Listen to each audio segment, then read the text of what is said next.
The families of over a dozen Americans being detained abroad gathered outside the White House on Wednesday, demanding President Biden do more to secure the release of their loved ones. I guess my point is, if you can make a trade like they made for my son in the middle of a war, why can't we do that with all these other countries that want to trade also? Trey Reed was one of Wednesday's attendees, many holding pictures of their loved ones and making impassioned, emotional speeches. Crying on planes. Reed's son Trevor, a former Marine, arrived back in the U.S. last week after being freed in a prisoner swap with Russia, despite tensions running high over war in Ukraine, while Biden commuted the sentence of Russian pilot Konstantin Yushchenko. Reed had been detained in Russia since 2019 after he was convicted of endangering 2 police officers. Reed's family met with Biden out of concern for their son's deteriorating health in Russian detention.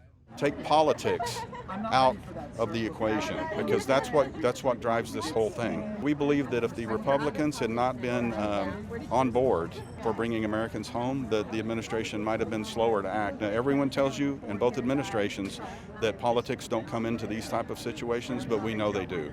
At least 2 other high-profile Americans are still being detained by Moscow.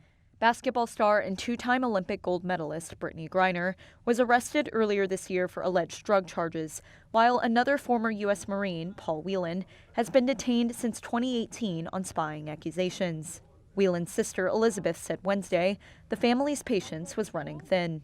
Part of their outreach to me has been just to reassure me that they're not going to leave Paul behind, that they don't consider that getting Trevor out was enough. But of course, how is that going to be done? I'm not sure. So all I can really do as a sister is ask for it to be done as soon as possible. Biden administration officials have said they are working to secure both Griner and Whelan's release.